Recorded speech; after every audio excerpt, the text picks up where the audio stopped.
just like, was you gonna like flick ones at each other and like cast spells? How many butterflies? Let's see how many butterflies you can torch. Like imagine like just like, was you gonna like flick ones at each other and like cast spells? How many butterflies? Let's see how many butterflies you can torch. Like imagine like just like, was you gonna like flick ones at each other and like cast spells? How many butterflies? Let's see how many butterflies you can torch. Like imagine like just like, was you gonna like flick ones at each other and like cast spells? What's up everybody, it's Nick here from gamescom with Unscripted Access, episode number 18. On this week's show we got Danielle Kirk. What's up guys? Bridget Sexton. Hey. Anthony Taw. Hi everybody. And Bronson Fiore. What's going on? Alright, so this week it's going to be kind of like last week where it's just primarily PlayStation news, primarily because of the fact that we are recording this the night of Sony's Gamescom press conference. Microsoft did not have a presence at Gamescom, so Microsoft news has been kind of non-existent. Hopefully that changes over the next week or so, but at this point pretty much all the news on the net is Sony, Sony, Sony. Even Nintendo doesn't have much news. Hopefully we'll hear something from them at Gamescom, but we know with Nintendo their primary events are E3 and then a little bit at the Tokyo Game Show. But moving on to what was announced. So there will be, now this is exclusive for Europe, but there will be a Little Big Planet Vita bundle. Little Big Planet Vita comes out, I believe, the 19th of September, I believe. I know it comes out sometime in September or whatever. I have had the opportunity to play. It comes out the 25th. The 25th, alright, thanks. Same day as Mists of Pandaria. 25th of September. Yes. Jeez, Bronson having to secretly promote that game. He found a way to throw Warcraft, I mean, Yep. yeah, Warcraft in here somehow. He's that excited. But, Dude, I've been listening to the soundtrack for like the past month. It's so good. But yeah, Little Big Planet, pretty much what they showed with Little Big Planet Vita. I mean, I've had the opportunity to play with the preview, and I like it.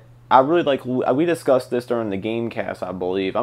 See, that's the thing. I'm on Unscripted Access, and then the Gamecast. I'm forgetting what we discussed during the Unscripted Access, what was discussed during the Gamecast. But let's just review the beta for Little Big Planet. Was impressive. The creation tools were very good. Yeah, I was not in the beta, but I'm actually got the preview code, which is pretty much like right before it goes pretty much shipped. And I'm pretty impressed with it. I like the customization simply because there aren't many games I like using the touchscreen with. That's one of the games that I really do enjoy. Because if you're into creating levels and stuff, it's just so much easier and it just feels right to use the touchscreen for moving objects and such like that, which you're able to do with Little Big Planet Vita. So hopefully that game sells well. Probably won't sell too well because there aren't that many Vitas on the market. I believe there's only like 2.5 million worldwide. So you consider usually on a game, if it sells on 25 to 30% of the consoles, that's considered very well, and that puts it under 1 million copies. So we'll kind of have to wait and see what happens. I don't think, has there been a game on the Vita that sold over 1 million copies? I think Uncharted might have. Uncharted might have, but that's because if you bought a Vita day one, that's like the game. Yeah, that was the game you had to buy. So Uncharted possibly, I think Uncharted's right under 1 million, but that's just because of the hardware sales. And like we discussed this, I think this was the Gamecast where they said they are going to sell 10 million by the end of the fiscal year. Yes. And it's at 2.5 million. It's like, yeah, I think the bet was we cosplay as Princess Peach. No, I didn't agree to that. I did not agree to that, Bronson. You didn't agree to it, but I think it would be interesting because in no way it's going to happen. You can dress as Princess Peach.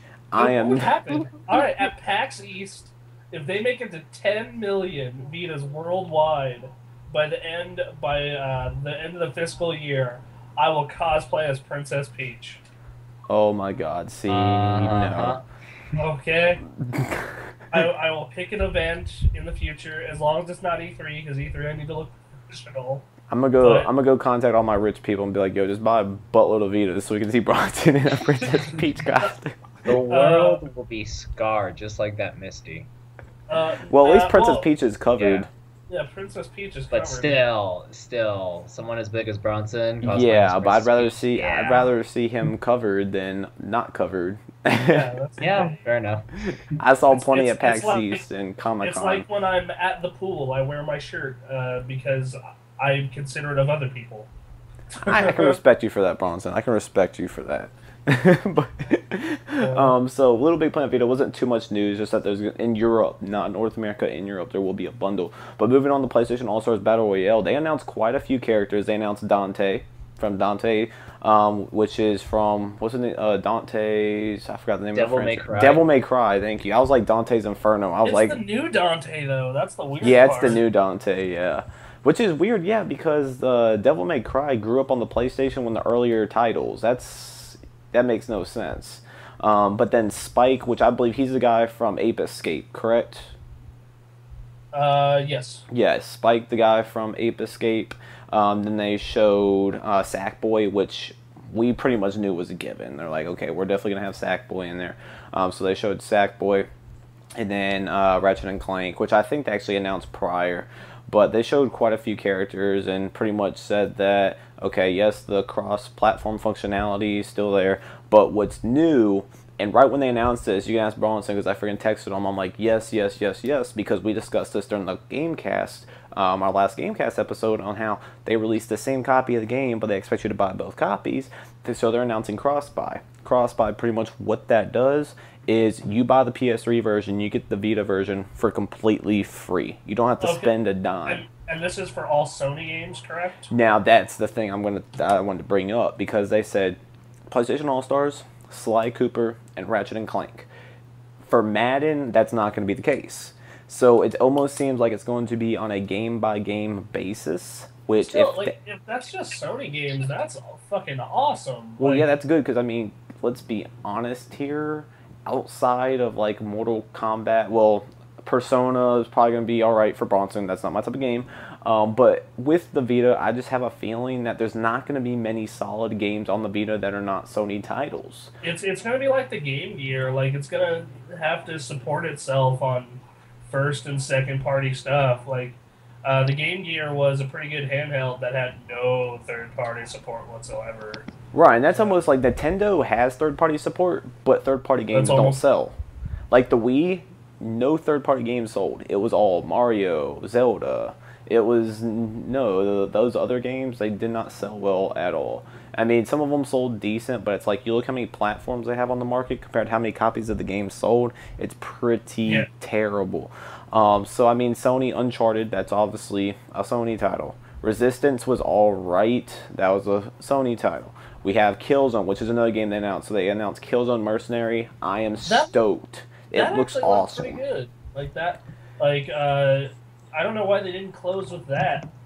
But yeah, that's like, yeah. We'll get into what they closed with, because I'm sure we're going to talk about that quite a bit. Because I know I've got a lot to say. So currently, my concern with the cross-buy is that it's going to be a code for the other version. Say you buy a PS3 version, it'll be code for the Vita version. Thing is this, my concern currently is this code going to work 2 years from now? Because I don't think I'm going to get a Vita at all. Well, see, this is the thing. So, they didn't display how it worked, but what they said is that you will download the game and it will automatically unlock the other version for you on your PlayStation account. So what if I buy the cart? That's the problem. That's my question. If you buy the card, how do you get that other version? Because if so, like, they need to start producing a 64 gig. You're not kidding, because 32 gigabytes, it's not large enough at all. Like I have a 16, and I'm already stretching that. I have the 32, and I've almost filled it up. And the Vita has even been out for, it's been out for 6 months? Yeah, it's been out for about 6 months, so... And I've already filled up a 32 gig card. I still got like another 8-9 gigabytes, but still, the fact that it's been out for 6 months and that thing's almost filled up. It's like they need to come out with a 64 gigabyte card. Thing's probably gonna be like $200. Thing's probably gonna cost as much as the Vita does, but they need to come out with something, because with all these games, and that's why they just really need to build storage into the thing in the first place. I wish they would have done that and charged more. but we're not going to get into that. We've discussed that various times on various podcasts, so we're not going to get into that. But that's one question I have, and I'm going to contact Sony about it tomorrow, is how does this work? Is it only if you buy the downloadable version? Because there's a lot of people, they want to get that card because they don't want to pay for these expensive memory cards. They just rather go buy the game. Some people just like having physical copies. See, with me, tend to prefer physical copies, but when it comes to Vita games, I actually prefer the downloadable. Just because I don't feel like lugging around cards everywhere. I'd rather just have it on one card and be done with it. The only exception for me is a game like if they do a really awesome pre-order bonus, like Atlas for Persona is doing, like, if you pre-order the game and get the physical copy, you get the soundtrack. Yeah, speaking of pre-order bonuses, I actually got an email from EA, like literally right before we started recording the podcast. I think it was pretty cool, where if you pre-order Madden NFL 13, which I'm actually playing right now, which I unfortunately cannot publish my review until August 24th, anytime after 6 p.m. Eastern, so I'm going to try to have it up that evening.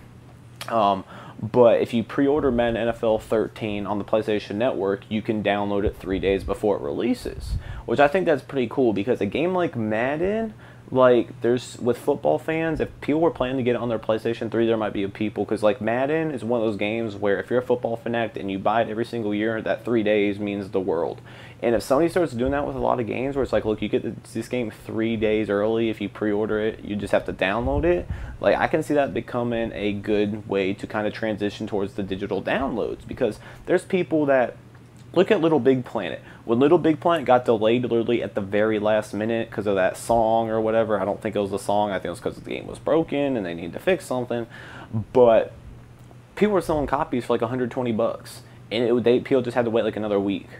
So there are people that will go be above and beyond just to get that game a couple days early, to get it before the release schedule. It's like, I'm playing NFL 13 and I turn my PlayStation 3, not even 5 minutes into it, I've got like 10 messages from people. How the heck did you get NFL 13? Blah, blah, blah, blah, blah. It's like, dude, it's the same people asking, and it's the same answer every single time. You'd think they would catch on. But, but yeah, I unfortunately can't talk too much about that because I'm under embargo, but the demo is out for both the PlayStation 3, Xbox 360, and the demo's out for the PlayStation Vita. Going to warn you, Vita version's not all that. It's I'm just gonna stop beating around the bush. It's terrible. The frame rate issues are, and I'm not breaking embargo. Don't go, oh, you're breaking embargo, because I'm speaking purely on what you can also take from the demo. Play it. It's like Madden on the PlayStation 3 its first couple years, where the frame rate is crap and it just doesn't feel right. So check out the demo. Don't take my word. If you got a PlayStation Vita, download the demo yourself and play it, and you may disagree. The frame rate, we can't really disagree on that because that's evident, but I just don't think it plays right. But I'm interested in what you guys have to think. So if you guys got a PlayStation Vita, download the demo and let us know what you guys think in the comment section. I'm personally very disappointed. I think EA would have been better off just holding off this year and waiting until next year, because it's going to give them a bad reputation. It's going to give the PlayStation Vita a bad reputation. They just kind of, I think they probably rushed it out. Said, oh, we want to get Madden out this year on the Vita, so we got to do this, this, and this. Oh, we didn't do that. Okay, fine. We'll just have to release it broken.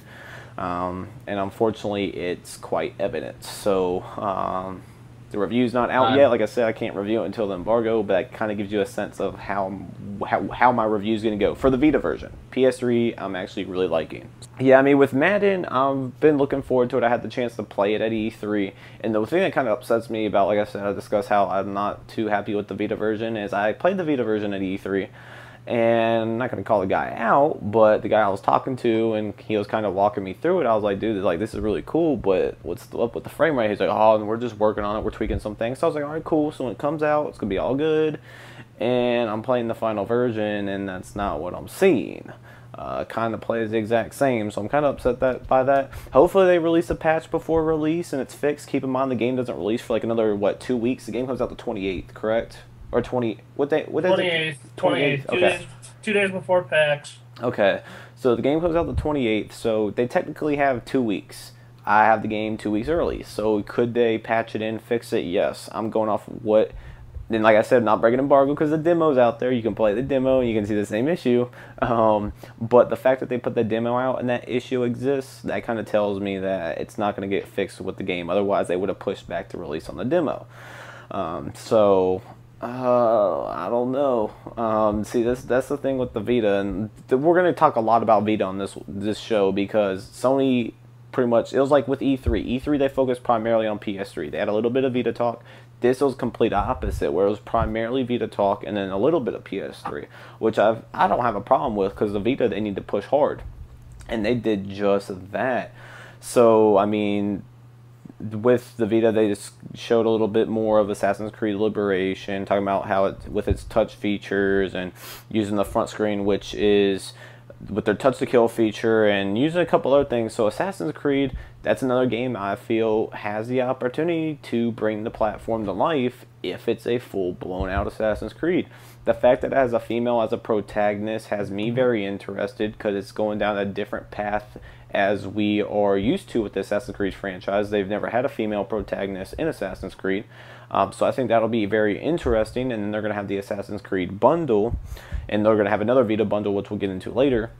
So, I mean, Assassin's Creed, like, a lot of people are like, oh, that's just Assassin's Creed. Assassin's Creed is one of the most overlooked franchises, I believe. You look at how much that game sells ridiculous. I mean, but even before it had online, that game sold pretty high numbers. It was one of those, like, it came out at the perfect time where PS3 and Xbox owners were looking for good quality games, and it was in that, like, that winter 07 that popularized Call of Duty and Rock Band. Like, if you came out holiday 07 with a franchise, it probably turned out to be a pretty big franchise, just because a lot of games came out that holiday 07, and the PS3 and 360 were just getting popular.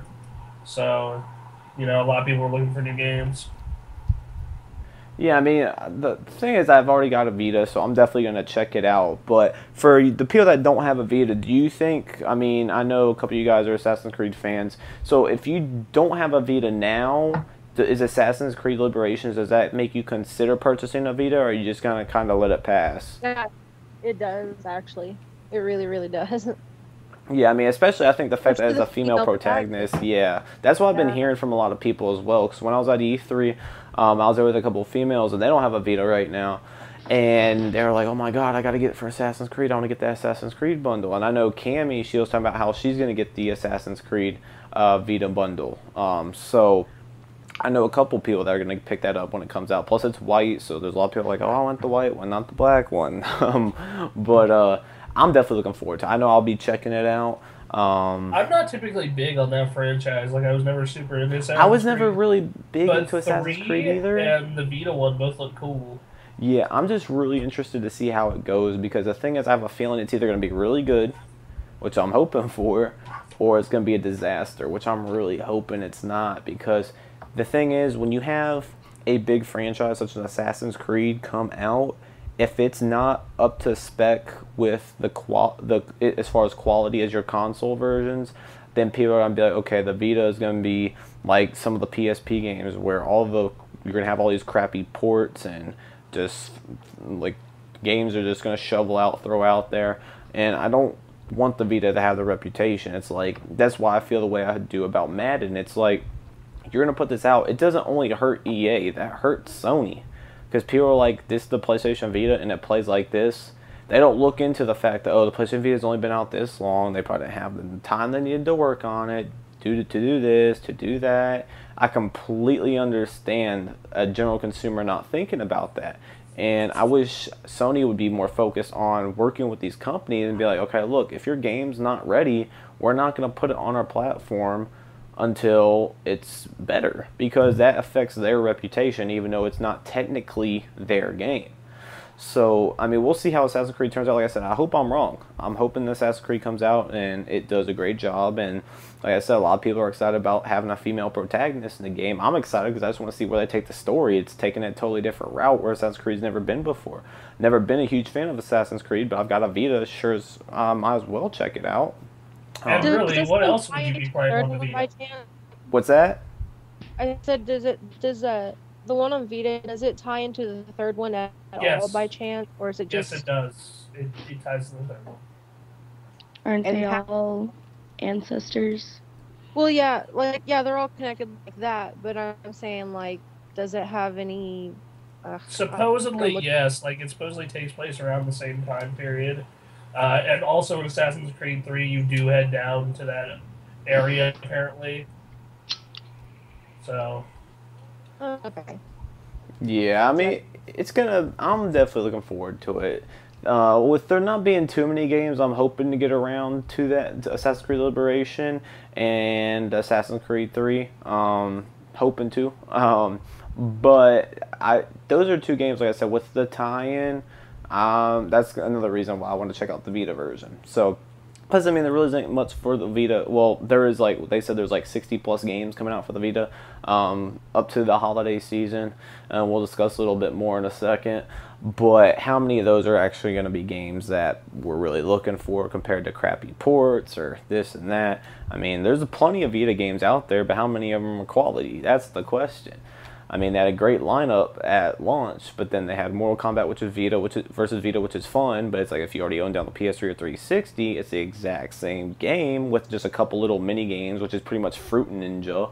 It's Metal Gear, Metal Gear Collection. yeah, the Metal Gear Collection, which isn't a new game, but remastered. A lot of people fell into the Gravity Rush hype. A lot of people like the Gravity Rush game. But other than that, like Unit 13, I actually liked Unit 13. That came out like a month or two after the launch time frame. Unit 13 I actually really enjoyed. I just didn't like the fact that there wasn't any online multiplayer. It kind of upset me. It was pretty much SOCOM is what it was. It was SOCOM, but I think Sony realized that the SOCOM name has been like destroyed forever. So they're probably not going to use that name again, unfortunately, because SOCOM used to sell like crazy, and then when SOCOM Confrontation came out, it's like it went all downhill from there. See, that's another thing with reputation, especially if you're using a name, even if you don't have any type of involvement with it, I would still be worried, just because, especially Sony, it's like SOCOM was your biggest game during the PlayStation 2. That was really the only game people played online on the PlayStation 2. And you can't tell me that when you saw SOCOM Confrontation, that looked alright to you. Like, if I was Sony, I'd be like, dude, that's not going on store shelves until this shit's fixed. It eventually got fixed. Like, if you play it now, it plays fine. But it took like 3 or 4 months after the game came out.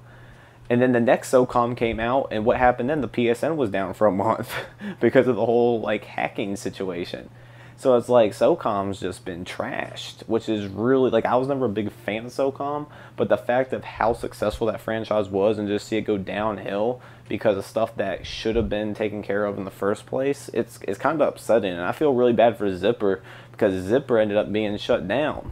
It's like... that MAG turned out to be a somewhat of a disappointment. Right, yeah, MAG was, yeah.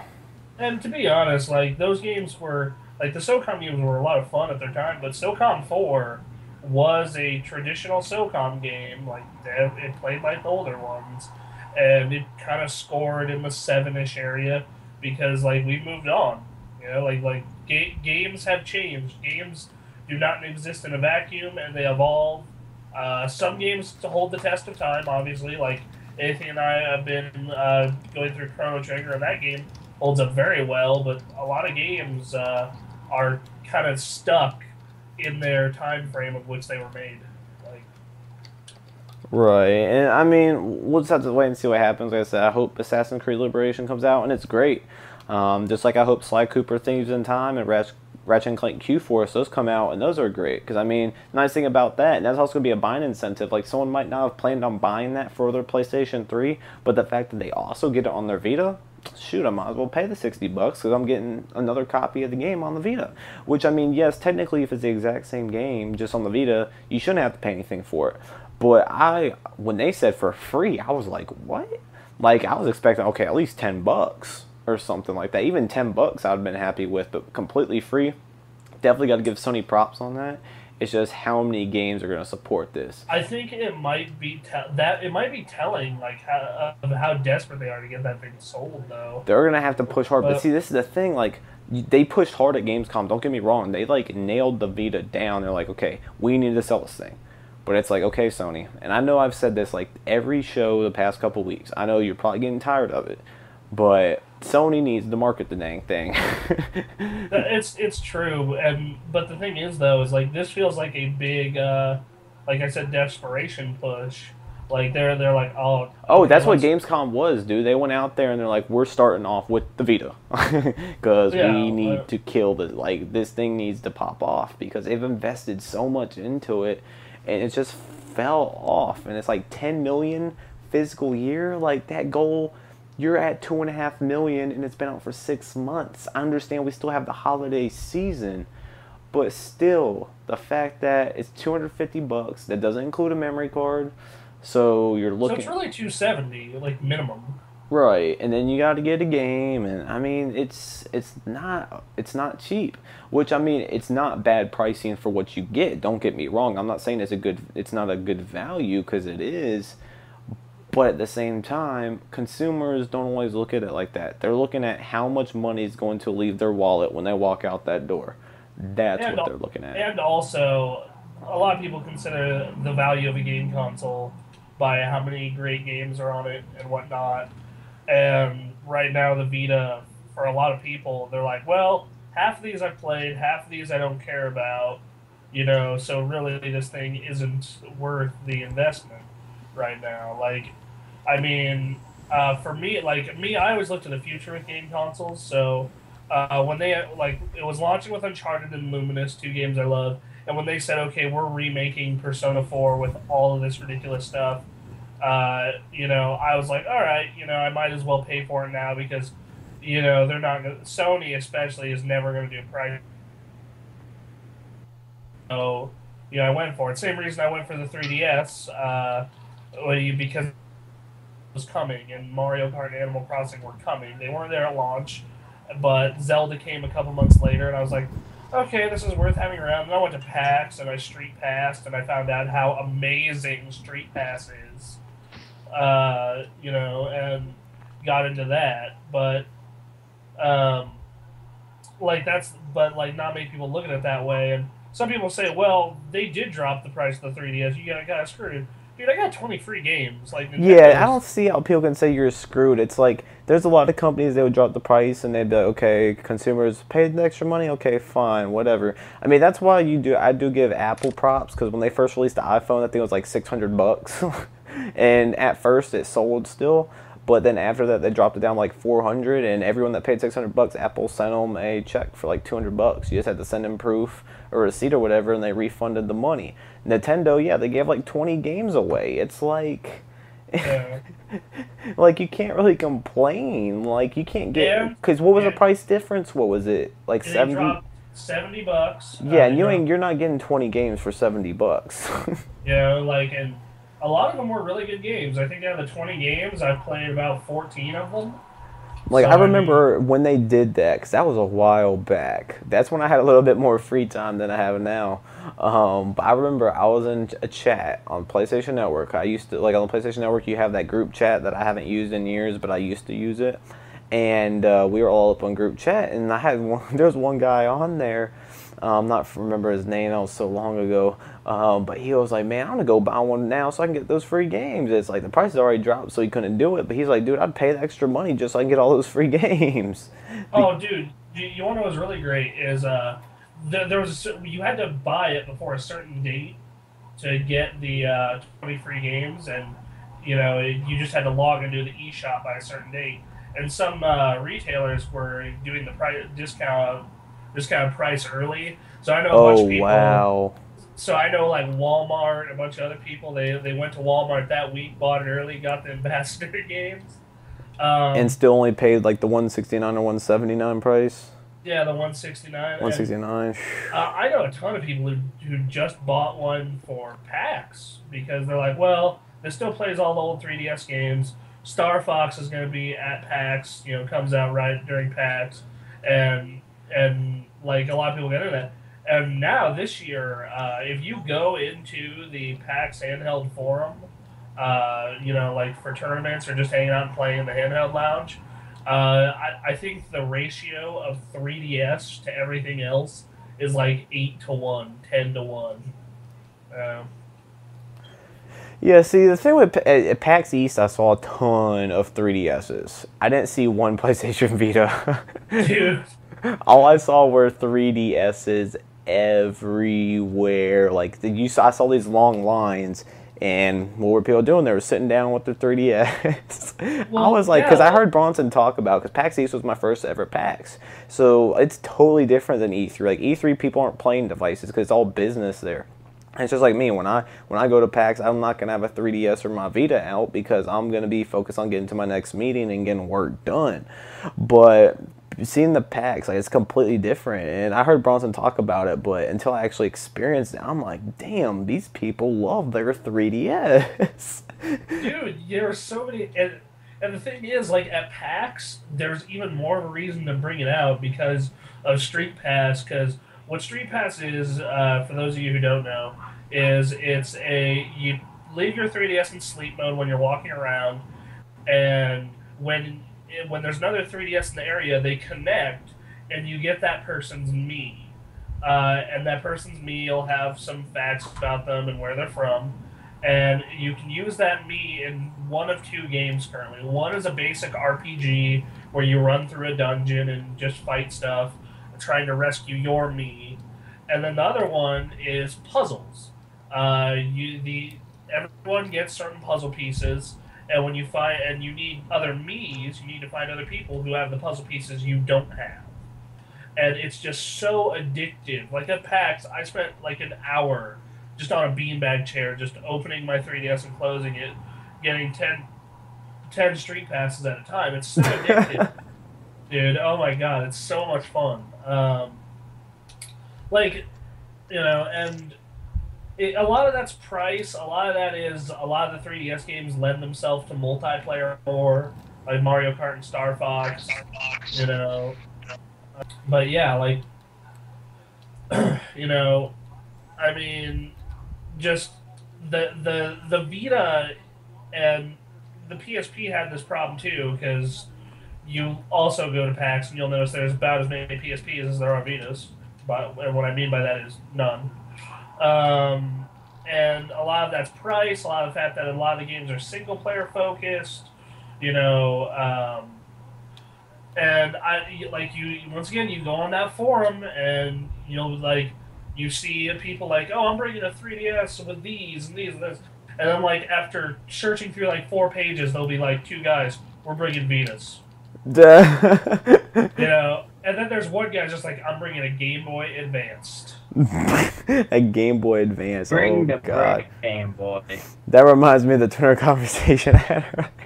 Actually, I was pretty stoked. I saw this one guy in the handheld lounge. He was rocking a Neo Geo Pocket, and another guy was rocking a Game Gear.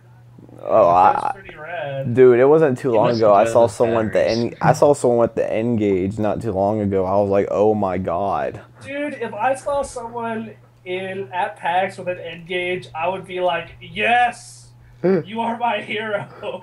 I was like, you actually bought an N-Gage. I didn't say anything to him, but I'm like, this dude's rocking the N-Gage. I was like, what the hell?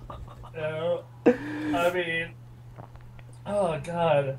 There are so many, really great failed handhelds. I mean, you have the Neo Geo Pocket. Well, yeah, because the thing is, to be successful in the handheld market, it requires a little bit more than even just the consoles, because it's Vita, like a handheld, you've got to know, because the handheld, you've got a lot more. You got to have portability. You got to make sure the games match well with the portability. They have to have the operating system and the game support. And the thing is, you have a lot of these companies that, unlike Sony or Microsoft or Nintendo, they have all these development houses, or if they don't, like Microsoft, they have all these third-party companies that they work close with. Whereas like Nokia, when they came out with the N-Gage, it's like they had to sell that platform. You had to side talk on that. Like, if you wanted to talk on that thing, you had to hold it up like a taco, And in the original N-Gage, not the second one, they made 2 models. On the first N-Gage, to fucking put a game in, you had to take the back out, take the battery out, and insert the cartridge into the fucking back of the thing. They do not understand the idea of usability. Like, the reason Yeah. that the Game Boys were such a big success is they were never the most powerful fucking handheld on the market. It's just they had games that appealed to everyone, and they had good battery life and were easy to carry around with you. I remember there was some quote that came along with the Game Boy that was, "If you want to sell this to kids, pack in Mario. If you want to sell it to everyone, pack in Tetris." And that's exactly what they did, and that's exactly what Nintendo's been doing with portables for years. My mother owned a Game Boy. My mother doesn't fucking play video games like ever, other than like she's a nurse, so she has a fair bit of downtime when she's taking care of people. So she wants something to do, and my mother owned a fucking Game Boy Advance. But I mean, and like they appeal to everyone. There's hardcore games like Zelda, Theater Rhythm, Kingdom Hearts, and then there's more casual games like Pac-Man and Brain Age and all that stuff. And like that's why Nintendo's been so successful. And they're always priced lower than everyone else. I was so shocked when they said that the 3DS was $250 because it seemed like such an un-Nintendo move. Because Nintendo was always just such cheap hardware. Yeah, and the thing with, we've discussed this before as well, but the thing with Nintendo is they don't take a hit on their hardware like everyone else does. So, which, I mean, technically with the PlayStation Vita, I don't know how accurate it was. There was some firm or whatever that claimed that Sony was making money on it because they, like, priced out all the parts, and it was, like, it cost, like, $180 for them to produce or something like that, taking in, like, mass production, ordering, and stuff like that. So, I mean, technically, I mean, if I was Sony, like, I would have dropped it and I would have sold it for a little bit less and just taken a hit on the hardware as they do with the consoles, because it's like that $250 price, like I said, while it's great for what you're getting, it's setting them back because people are like $250, $300 for a handheld. Like, I can get a console for that, and that's what a lot of people are looking at. So or like if they are in the handheld market, they're like, well, I can get an iPod Touch for $200, and that will serve my music needs. And there's, for the casual gamer, there's neat little games on there. And for the more hardcore gamer or a person who wants to carry a dedicated gaming handheld, the 3DS is out there. It's like I don't know what the market is for the Vita besides hardcore gamers, and like it's the only market it has right now. It's a very niche market. Which, if they could excel at it, that's not a bad thing, because there's plenty of hardcore gamers out there, but they aren't doing what they need to do. They aren't marketing it. They don't have the games. They're not providing the experiences they need to provide. It has a AAA hit in Japan. Like Japan, it has a big name Japan title, and I think it's going to really pick up in Japan. But North America. Once they put Monster Hunter on it and it releases in Japan, then its sales will go through the roof in Japan. Yeah, like it had a big sales boost. See, if they're thinking 10 million, they have to have a Monster Hunter coming out for that thing. So they have to. Really it didn't help at all, though, that the Vita came around the time when Monster Hunter came out for the 3DS. And in Japan, it couldn't have come out at a worse time because it came out right next to Mario Kart and a new Mario game. Like, oh God, like Sony, what are you doing? Yeah, I've always wondered, like, so you have like the N-Gage. A person with common sense tells you that was a disaster from the gate. Like, you don't have to have any technology knowledge at all. It's, you look at the thing and how it operated, and it's like, this doesn't even make sense. You look at Sony, it's like, do they even have a marketing department? Like, because I don't see any marketing. Like, what's going on? It's like, these guys... I think the marketing department kind of got cut down because Sony kind of... I mean, they're a very arrogant company. Like, even, like, with recent failures, they still have the attitude of, you'll work 2 jobs to buy a PS3 was a quote I remember from PS3's launch. And just they come off as really arrogant at times, and sometimes they have the right to be like that, but like in the handheld market, like they've always been second fiddle. And I think to get to that 10 million, they're really banking on Call of Duty doing well, which I guess we should start discussing that Yeah, now. we'll go ahead and get into the Call of Duty discussion. So pretty much the details that they announced is that there will be a single-player campaign which is going to be set between Black Ops 1 and Black Ops 2. It's going to feature 4 versus 4 multiplayer over Wi-Fi, meaning it will not work over 3G, including brand new maps. They're not going to be transitioned from the other Call of Duty games. It's going to include team deathmatch and kill confirmed. Doesn't say that's it. That's just 2 game modes that they did confirm. And it will be available as a solo game, and it will be available as a bundle, which I said from the gate that they need to make a Call of Duty Vita bundle. Now, where to begin? The trailer looked like shit. That game looked so fucking bad. And the fact that it's only 4 versus 4 online is even fucking worse. Yeah, because even well, that's the same as Resistance, isn't it? Resistance was 4 versus 4 tops, I think. Resistance Burning Skies, I think, was 4 versus 4. It was 4 versus 4. It was like it's either 4 versus 4 or 5 versus 5. But it's like Call of Duty, it's like 4 versus 4. That's one thing. In case of something like Gears of War, 4 versus 4 is pretty okay because it's part of the style of how the game is played. But in Call of Duty, actually, is so fast and everything moves so quickly, you can't just have any people on a map unless it's really small. Right. Yeah, like I remember playing Resistance online, the Vita version, and like sometimes it would take a good while to find people on a map because the maps were so big, but it was only 4x4. Yeah, it's just I don't know, man. And the thing that was really bad is, okay, they announced the bundle and everything, and then they didn't show any gameplay or anything. They didn't show the trailer, and I was like, oh my god, please say Sony's not doing this crap again, where they're just going to talk about it and show a logo. And they end off the conference like they're proud of it. So they're like, I'm like, okay, they're ending off the conference with this. This must be freaking awesome. And they're showing it, and I'm like, what the hell? Like, the way that this game is being described to me, I didn't see the conference, but from the way it's being described, it's as if just before E3, Sony was like, please, Activision, give us a Call of Duty. And Activision was like, okay. And Sony was like, great. Quick. Yeah, it's like and so they've worked on the game for only 2 months before they put out a trailer, and making a game in 2 months doesn't look very good. I mean, the best way to describe to me as if it's very incomplete. So. Right, the best way to describe it is like on the PSP. On the PSP, we had like the Medal of Honor games, and they were all crap.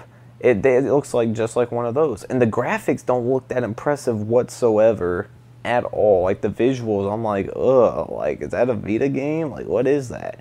I wasn't really that impressed with it, and like I said, it's gonna hurt them more than anything to have a bad Call of Duty come out than to have no Call of Duty at all. Because people are gonna be like, if Call of Duty sucks on the Vita, then every other game's gonna suck.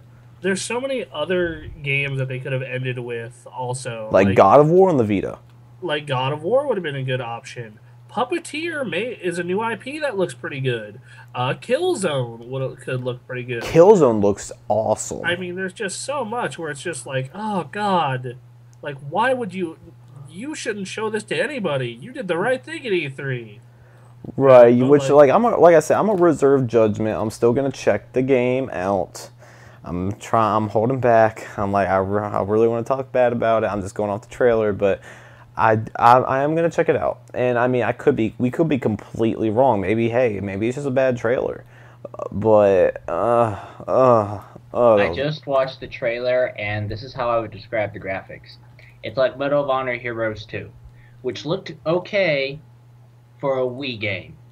Exactly. Vita, it's just brown, kind of mediocre modeling.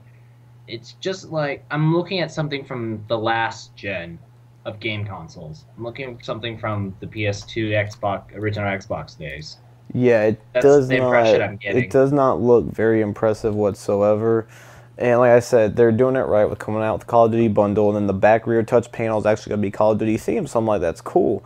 But if that game sucks, you're going to really ruin the reputation of your device. It's like, it's killing me, man. Because I'm not a fanboy, but I am a Sony fan just because I feel like they provide the better gaming experience. Not online, yes, Xbox Live is the better online gaming service, but I think when you look at the gaming experience, you get a lot more experiences on the PlayStation 3 that aren't possible on the Xbox 360. Yes, Xbox 360, you have your Halo, you have your Gears of War, you have your Fable, you have your Forza. I understand you have all those, but on PlayStation, you don't want me to go on the list of games we've got there because it towers what's on the Xbox. And I own both consoles. I mean, but the thing is with PlayStation, I just feel like they've got so many good franchises they can use to push this device, and they aren't doing it. God of War, Infamous, Uncharted, like Ratchet and Clank. I mean, I'm not going to go on because I'll be here for hours, but they've got so many good franchises that they could use. Now, they did announce a new game, as we discussed during the last show. We talked about how Media Molecule was going to have a presence there, and then how they were going to likely announce a new game, and it was going to be completely different from Little Big Planet, and it sure was. So they announced a game by the name of Tearaway, which, wow. Paper, like, looked super awesome. Like, you guys know I'm a fan of any weird, different concept because I love fresh ideas. Like, I just love new and fresh ideas in games. So between this and Puppeteer, I was just like, how could you not love this? Yeah, that's what I was, when I saw that, I was like, Bronson's going to love this game. Because it's literally based around paper. Like, that's the primary central focus of the game. And they're showing how you can use the front and rear touchpads, the gyroscope, microphone, and pretty much manipulate the game environment and fight enemies. And, I mean, they're also showing, like, augmented reality features, just taking a picture, putting on in-game character, using it for a coat. Like, they were showing all different types of things on pretty much utilizing all of the Vita's capabilities. And it looks pretty cool, but it's like, for me personally, like, this, it's kind of weird because people are like, okay, this is what the Vita needs. It's a totally different experience. But, like, I look at me and I'm like, I don't play those games. I don't want to. I'm pretty sure it feels to some people, but I don't know if it is a mainstream. I don't know if it has mainstream appeal. I think that it's gonna do a couple million copies actually. Oh wow! Oh god! I think it'll, well, not a couple million. I think it'll break 1 million though. Keep in mind of how many Vitas are sold, Bronson. All right. Well, there's 2 million. There's 2.5 million. So you think half of Vita users are gonna buy it? Yeah, I think half. Let's put a bet right now, please, because I will win that bet in a heartbeat. If you think half Vita users are gonna buy that, oh my god, dude. I think it looks really neat, and I think it's gonna have that same appeal Little Big Planet did. Like, it looks really awesome, and you know, and it's exactly what the Vita needs. Like, it's a game that can only be done on the Vita, uses all the Vita's features in unique ways, like, and the art is fantastic. Like, it reminds me of Psychonauts meets Little Big Planet. There's so much about this game to love. Yeah, it does definitely have a strong Little Big Planet taste to it. Also, that scene in the trailer when he is walking through a paper snowstorm looks gorgeous. That was awesome. I'll give you that. Like I think this has potential to be pretty good. Yeah, like, I wasn't disappointed. Like, I'm glad they did that. Am I going to play it? No, but those are the type of experiences that they need to deliver. So I'm glad. So it's like how Little Big Planet was a big, like, you know, people are like, oh, Little Big Planet only did 3 million-ish. But 3 million copies isn't bad. Like, people need to realize that there's only a couple games that sell like Halo or Gears of War. There's Halo, there's Gears of War, there's Call of Duty, there's Gran Turismo. Like, outside of that, there really isn't many other titles. I mean, Battlefield sold pretty well, but outside of those few titles, it's like you can't compare every single thing to that, because you got to look at it in Sony's way. People are like, oh, none of Sony's games sell like Halo, and you're right, but it's like, look how many exclusives they've got, though.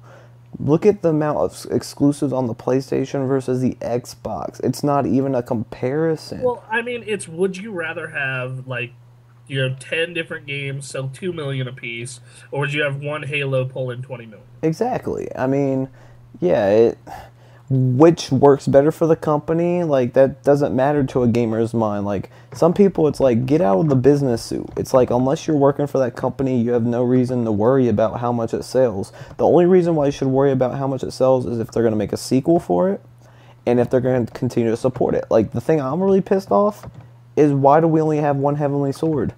I want a sequel to... I want a sequel to Heavenly Sword. Heavenly Sword, to this day, is one of my favorite games to come out this year. One of the best PS3 exclusives out there. Game was absolutely incredible. Now, was it short? Way too short. Way too short. Yes, I beat the game, I think it was like 5.5 hours, something really crazy like that. But the time I had to play it, I loved it. I love those types of games. I love God of War, which is very similar to God of War in some aspects. So, I mean, God of War Ascension comes out. Like, people ask me my most anticipated game next year, and I can't give them an answer. It's God of War and The Last of Us. I can't whittle it down to one. Those are my two games. I'm looking forward to Beyond as well, but definitely God of War and The Last of Us. But Microsoft next year, yes, we're going to have the new Gears, and I'm definitely looking forward to that. This year we've got Halo, but it's like after that, it's going to, and of course we're going to be moving into the next generation consoles, so it's like, does it even matter? But I think that's what Microsoft's really focusing on right now, like with their. But I'll say this: Tearaway, to close off Tearaway, I think that more games like this is exactly what the Vita needs. Like just like Little Big Planet, I think this is going to move systems. And you're like, well, Little Big Planet didn't move that many systems. Well, it got Ashton and I. Like, it was one of the contributing factors of me buying a PS3, and it was the reason Ashton bought a PS3. So. Yeah, I was one of those guys that bought my PS3 day one. I just want to... Because you don't like playing video games, apparently? What's that? There were no games at launch for that thing. The first Resistance was not bad. Come on. It wasn't a bad game, but, like, there was a game. Plus, you got to keep in mind, dude, I'm one of those people where I have to have the latest and greatest. You ask anyone that knows me, when the new iPhone comes out, I'm going to have the thing day one. I'm an early adopter myself for most things, but at the time, I had a 360... And most of the quality games on that thing were on 360, so I was like, I'll wait. And I'm ready. I'm iOS 6 is coming. Oh, I've already got iOS 6. I got the beta, and I actually really like it. But we're not going to turn this into an iPhone podcast. But yeah, I mean, I'm an early adopter when it comes to, like, I'm just one of those people where I'm very impatient. I'm not going to lie, which is, people ask me my weakness and impatience. It's definitely improved over the years. Trust me, it's had to. And Bronson and Anthony especially know, just with the stuff. And I only say Bronson and Anthony because they've been on the staff longer than anyone else, and they've kind of been through what's happened. You guys have been a part of the site for like 2 years, and really we've kept in touch and really communicated, I'd say, a little over a year. But like, they understand, like, my patience has had to exist because there's so much stuff I've had to wait and wait and wait and wait, and it drives me nuts because I hate that, and especially with technology. I don't like waiting either, so you and I can be best friends at the whole wait in line thing. And then, I mean, that's why, like, I mean, yeah, like I said, when the iPhone 5 comes out, like, the rumored day that they're going to announce it is September 12th, which is actually, I'll be flying back from San Francisco the 12th.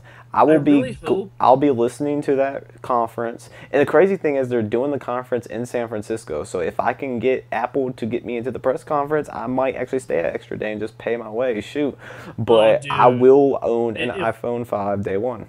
iPhone 5, if they release that after October 14th, absolutely getting it's coming out end of September. Shit. Because my birthday is October 14th, and my family, we pretty much have given up on buying gifts for each other outside of my grandparents, and we just give cash. So, around my birthday, I'm always flush with cash. So I was hoping that it would hit, like, October 15th. Like, oh, fuck yeah. Yeah, but people ask me that all the time. Like, my friends are like, Nick, they come out with a new iPhone every year. Why you gotta get a new one? I'm like, dude, I just have to. Like, don't ask me why. I just have to. Like, that's how I am with everything. And, I mean, that's just, when it comes to technology, I just have to have the latest and greatest. And, yes, it kind of hurts the wallet sometimes, but I find a way to make it happen. So For me, I usually try for game consoles, absolutely. I'm almost always Oh yeah, the next generation at consoles, launch. I'll have both of them day one. You know, as far as like phones go, I usually wait for my upgrade period and get the middle tier. Like back when the iPhone 4 was brand new, I got a 3GS. When the 5 comes out, I'm leaning towards the 5, but I might get it if it's significantly cheaper. I might get a 4S. You know, and as far as televisions go and sound systems go, they as long as I like, I'm fine with regular HD. And yeah, we have a 3D set in the house, but that's just because they were cheap. Uh, Yeah, I've got a 3D set and I never used a 3D, but I didn't buy it because it was 3D. I just bought it because it was 3D was in there, but it was Sony's top of the line TV at the time, and it still really is. I mean, their top of the line now doesn't really add anything, but the thing's a beast. Like, I'll go to a friend's house, I'll be like, dude, this doesn't look right. Which it sucks, because it's like, the bad thing about that is you get used to it, and then you, like, it's like, It's like, I remember, like, I bought my parents a Blu-ray player, because I'm like, I cannot watch DVDs anymore. Because there would be Dude, sometimes we would, like, rent a movie, and they would rent DVD. I'm like, no, I can't watch a DVD. no, that's one of the reasons I got my mom that 3D display Sony put out when they were doing that sale where get a PS3 Slim. Oh, that was a $100. crazy deal. Yeah, so I took advantage of that because around Black Friday I had a bunch of back paychecks and then my Christmas bonus around the same time, and I just had an ass load of money. So I decided to get that for one because she needed a new TV, and two because I occasionally like watching TV in the living room, and I wanted to pull my eyes out of my head, and just it was so bad. And also, as far as the PS3 goes, she loves Netflix, but she always had to borrow one of my fucking systems. So having the second PS3 was also a great idea. Right. When Bronson had 3 PlayStation 3s. Yes, and I sold one of them.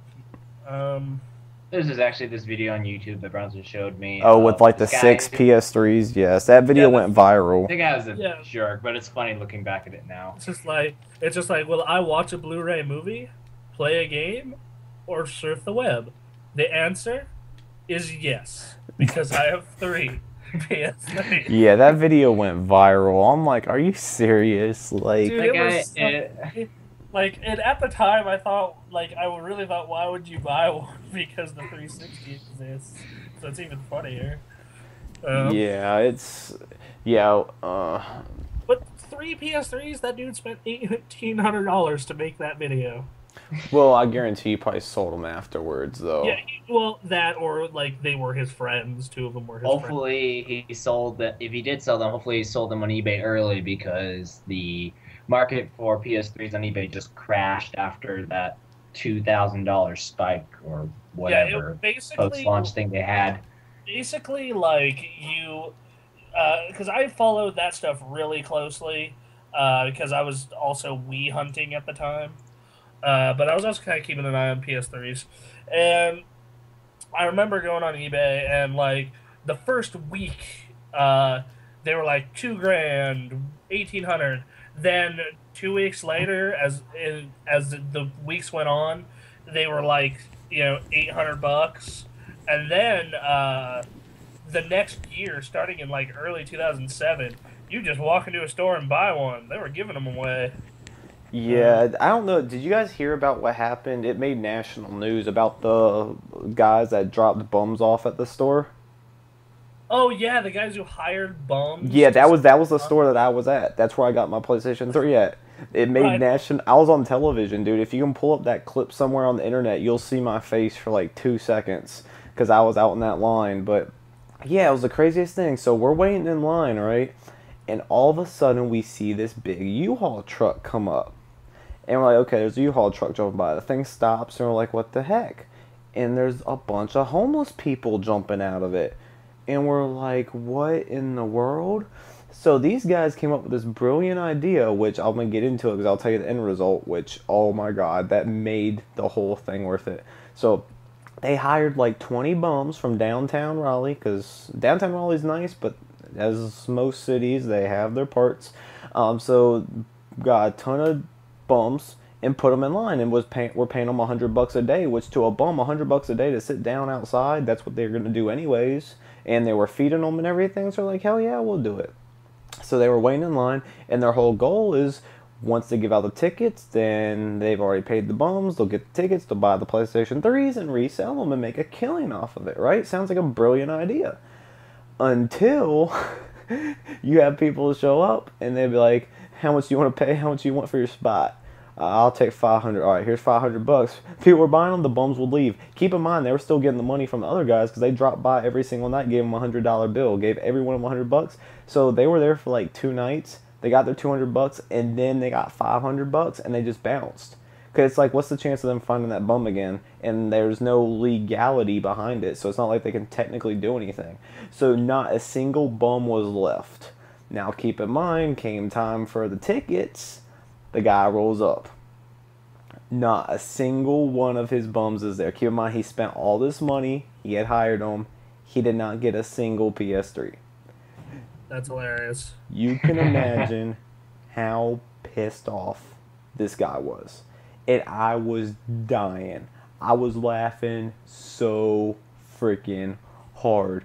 Because at first I was like, dang, that's a brilliant idea. And then I saw what happened. I'm like, damn, that guy got screwed big time. You can, oh my God. And yeah, it was on national news, and that was my Best Buy. That was the store I was at. They did it at Best Buy and Target. I don't know what happened with the guys at Target, but I know at Best Buy they dropped off like 20 people. I remember the PS3 launch. I was friends with this guy working at a GameStop up in South Tahoe, and they needed help, and they were like, fucking like, yo, someone quit last minute, we'll hire you for the night. So, you know, do you know how to work a cash register? And I did, because, you know, working at my fucking grandfather's shop. So, you know, I work it. And the first thing that surprised me about the PS3 is how heavy that fucking thing was. Oh yeah, that thing was no joke. Nuclear engineering. Like, I look at that and I'm just like, holy crap. And when I borrowed my friend's PS3, it was extremely heavy, and I thought to myself, this thing is a freaking tank. If nuclear war were to ever come, the 3 things that would survive would be old Toyotas, cockroaches, and old fat PS3s, because these things are apparently indestructible, or at least feel like it. That was my impression. Yeah, that thing was no joke. That thing was heavy, but I tell you what, that was awesome. Just because my parents were cool as hell about it. They let me skip school for that. They let me skip the way down line and get my PS3. Not many parents would let their kids do that, but my parents are cool about it. So my parents were like, because we had this thing called Edline where they could check your grades. Mine is like, long as my grades were up, they really didn't give a shit what I was doing. See, that's the thing about me. I had good grades, so they didn't really have a reason to hound me. Like exactly, like mine were like, okay, your grades are fine, and so I really don't care. Do what you want. Plus, at the time, yeah, I was pretty young at the time, so I had my father out there, especially when you have a bunch of bums and like half of them were smoking weed and like all types of crazy stuff. And I remember it was funny because we're waiting in line and the guys were dropping off like McDonald's or whatever. And we had already ate. We're like, no, we're fine. We don't need it. Because they bought, like, McDonald's for everyone in line, not just for the bums. And we're like, no, we're good. And the bums were like, y'all aren't going to take free food? Y'all aren't going to take free food? You fucking rich-ass people. We're like, what the hell? We're like, are you serious right now? They were, like, so offended. I'm like... Did you hear about the dude who got, like... that held up a GameStop, or I believe it was a GameStop or a Walmart line of PS3, like at gunpoint, and a guy wouldn't give up his PS3. See, that's ridiculous. You put a gun in my face, I'm gonna give you anything you want because it ain't worth losing my life. Only if it's like a family member or something, I'm giving it up because if it's something I can replace with money, I can replace it with money. It ain't worth getting my brains blown out. Oh, also when the PS3 came out, I kept hearing crazy stories like. Oh yeah, Dude, there's someone breaking at a GameStop to take PS3s and 360s. People getting shot with BB guns. Oh yeah, people fighting over the 5 chairs at Walmart, and people literally going to the No, hospital. that manager was awesome. The manager who made them play fucking musical chairs for PS3. That's a stupid idea. Hilarious. That's stupid because that's what they did at our Target store. They said the cops they told everyone to go to their cars, and then when they blew the horn, the first 26 people. That's asking for a disaster. Come on, you gotta admit, it's funny. It's funny, but it's not smart. Funny to watch unless you are the person getting run over and hurt. But yeah, it was so crazy because we had the run and dash at Target, the bums being dropped off at my Best Buy, and then the Best Buy, our Cary store, which is about 20 minutes from the other Best Buy I was at. That's where the guys got shot with BB guns. So it's like North Carolina was all over the news for the PlayStation 3 launch. Well, dude, there were two ones I remember really well. One was this kid. He was supposed to get a PS3 for Christmas. It was a PS3 and a couple of games, and he opens the box for the PS3, and there's nothing in there but a phone book. Oh yeah, I heard about that. That is messed up. Yeah, and then the other one I heard was Taco Bell was giving away a lifetime supply, $10,000 worth of Taco Bell for the first person to give them a PS3 for charity. Are you serious? Yep, a 60 gig PS3. First person to give them a 60 gig PS3 for charity was awarded a lifetime supply of Taco Bell. So are now people lining up at charity pretending they are in need just to get this PS3 now? I don't know, but could you imagine what it's like having a lifetime supply of Taco Bell? I can imagine. I wonder how that works if they give you just like a gift card that's like loaded up to. I mean, you'd probably be incredibly unhealthy in the end, but yeah, unlimited tacos, sure. If I'm ever hungry, just go in. Like a $10,000 Taco Bell card. Like, how great would that be? Yeah, if I'm ever hungry, just go in. I'm happy. Really how many pounds that $10,000 card equals to? I don't want to know. Like, just like you'd have to have them deliver it to you. Just like, just deliver it to me.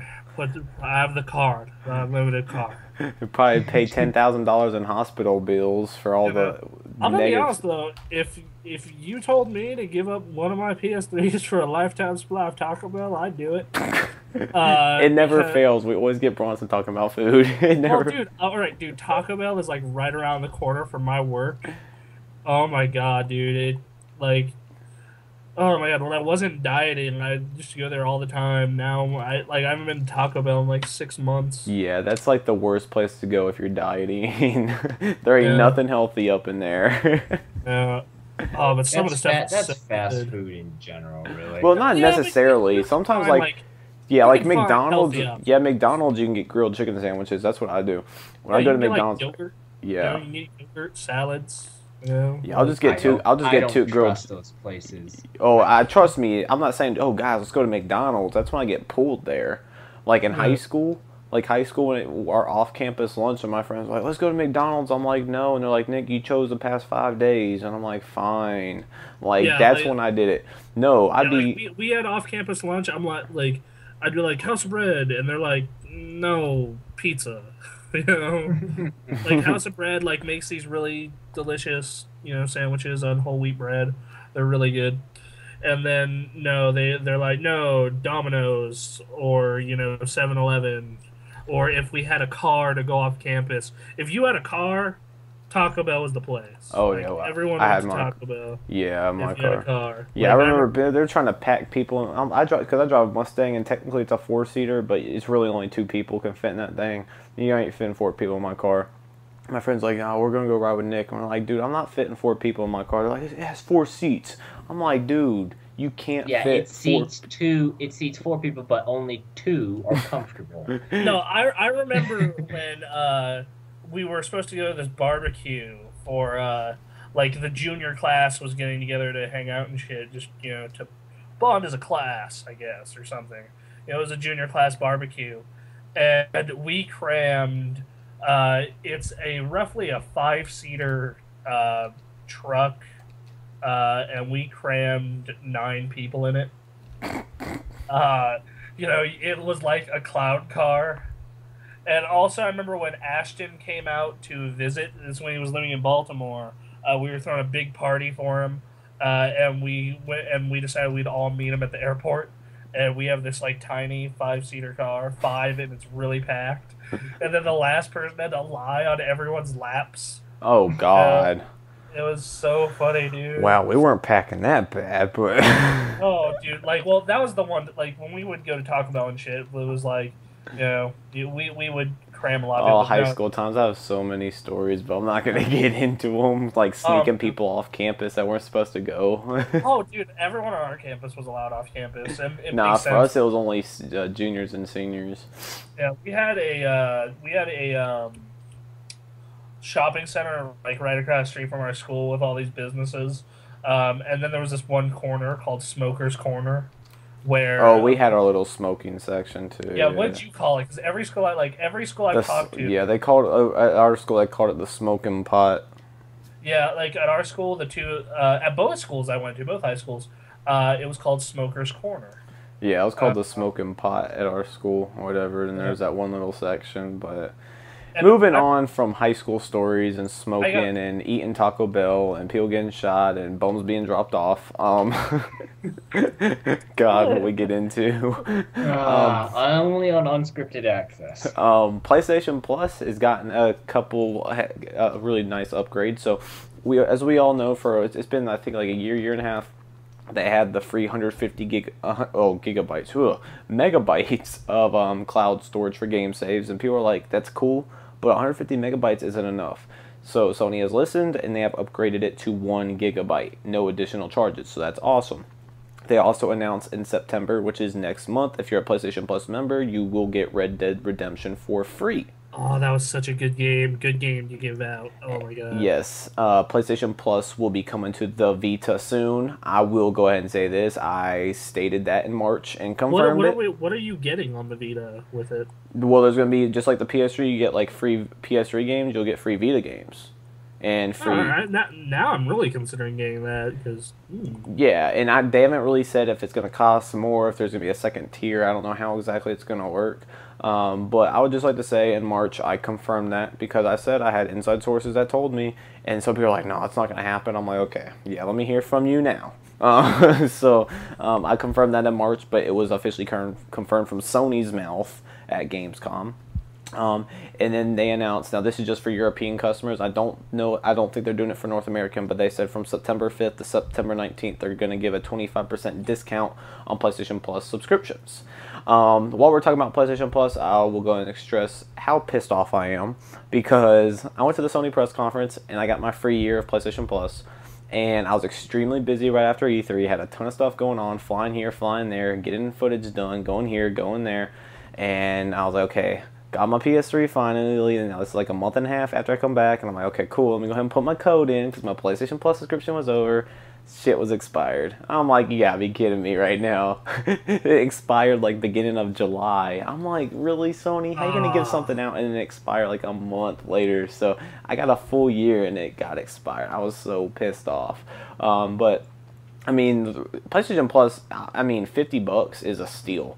If you play PlayStation 3, PlayStation Plus is a necessity pretty much for what you are getting.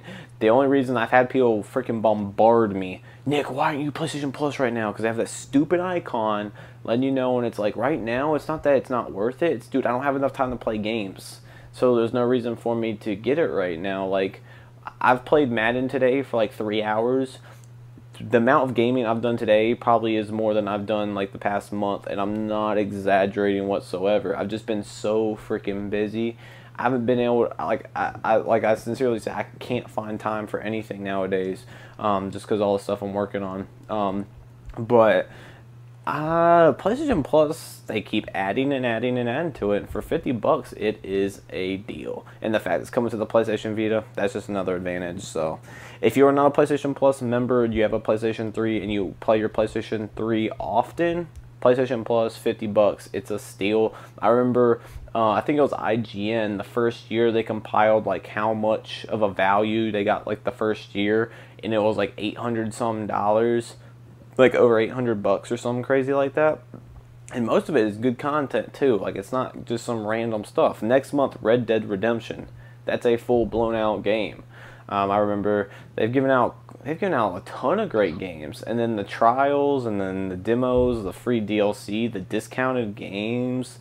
I mean, just one thing after another. It's definitely a great deal. So to see them even extend past that, that's pretty awesome of Sony. So aren't charging more, so that's another reason to get PlayStation Plus if you do not already have it.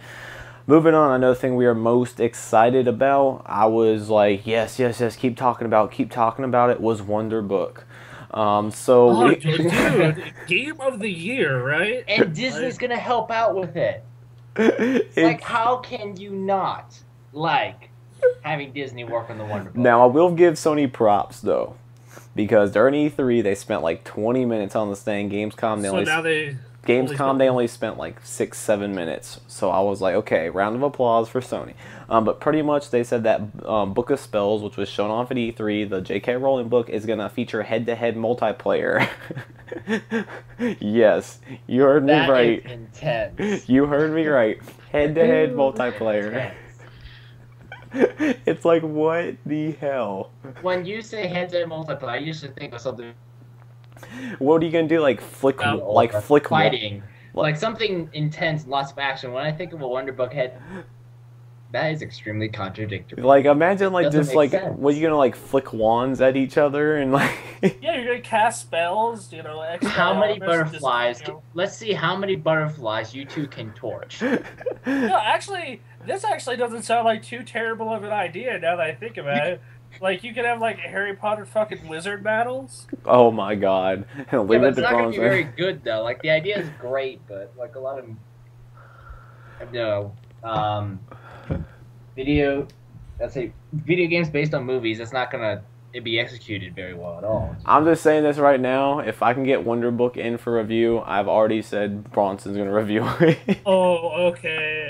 Alright. Actually, Cammy said she's excited for it. Oh yeah, so I'll have. Gonna make. Let's make it a video review so I could actually film Bronson trying to do all this stuff. Yes. I'm gonna see if I can get 2 of them. That way I can send one to Bronson. Anthony's gonna Bronson. I'm gonna film him doing all that stuff. We could do it as video segments. Bronson's Wonder Book experience.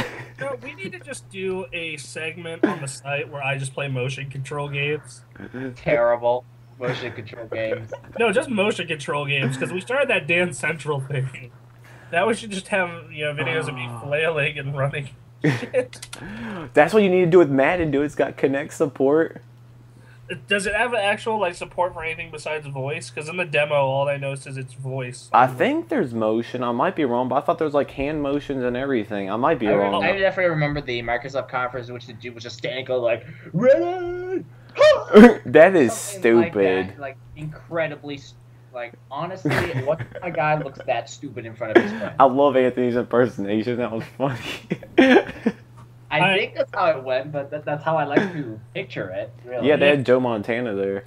Yeah, and Nick. It was the year before Joe Montana. Oh, that was the year before. Yeah. Yeah, I think that was Kinect Sports. But anyway, the other piece of news we have is PS1 classics are coming in the next Vita software update 1.8.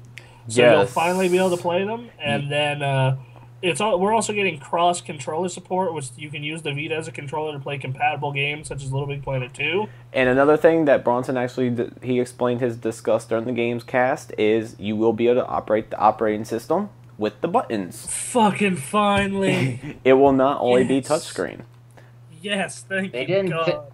How did they not think of that from the start?